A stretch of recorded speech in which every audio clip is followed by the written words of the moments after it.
بسم اللہ الرحمن الرحیم۔ علم کی آواز میں خوش آمدید۔ ایک دفعہ حضرت بہلول دانا کسی تنہا مقام پر تشریف فرما تھے۔ اتنے میں ایک تاجر کا وہاں سے گزر ہوا۔ تاجر نے آپ کو دیکھا تو بڑے احترام سے سامنے بیٹھ گیا اور بہت ادب کے ساتھ گزارش کی، حضور میں کون سی ایسی چیز خریدوں کہ جس کو بیچ کر مجھے بہت منافع ہو؟ حضرت بہلول دانا نے فرمایا، کالا کپڑا خرید لو۔ تاجر نے سن کر بہلول دانا کا شکریہ ادا کیا اور الٹے قدموں چلتا واپس چلا گیا۔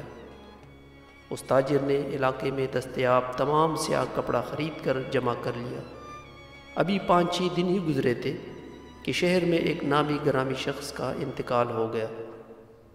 ماتمی لباس کے لیے سارا شہر سیاہ کپڑے کی تلاش میں نکل پڑا۔ اب جتنا بھی سیاہ کپڑا دستیاب تھا وہ سارا اس تاجر کے پاس ذخیرہ تھا۔ اس نے منہ مانگی قیمت پر مہنگے داموں یہ کپڑا فروخت کیا اور خوب دولت کمائی۔ اتنی دولت وہ ساری زندگی میں بھی کما نہ سکا تھا۔ اب وہ بہت امیر کبیر ہو گیا تھا۔ کچھ عرصے بعد وہ اپنے گھوڑے پر سوار کہیں جا رہا تھا کہ اس کی نظر حضرت بہلول دانا پر گئی۔ وہ وہاں تشریف فرما ہے۔ اس نے گھوڑے سے اترے بغیر ہی بولا، او دیوانے، اب کی بار کیا لوں؟ جناب بہلول دانا نے فرمایا، تربوزے لے لو۔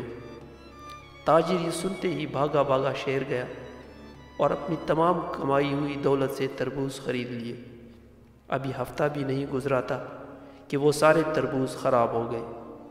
نقصان اتنا ہوا کہ وہ کوڑی کوڑی کو محتاج ہو گیا۔ اسی خستہ حالی میں مارا مارا پھرتے پھرتے اس کی ملاقات حضرت بہلول دانا سے ہوئی تو اس نے کہا، یہ آپ نے میرے ساتھ کیا کیا؟ جناب بہلول دانا نے فرمایا، یہ سب میں نے نہیں، تمہارے لہجے اور الفاظ نے تمہارے ساتھ کیا۔ جب تم نے ادب سے پوچھا تو مالا مال ہو گیا اور جب گستاخی کی تو کنگال ہو گیا۔ کسی نے سچ کہا ہے کہ با ادب با نصیب، بے ادب بد نصیب۔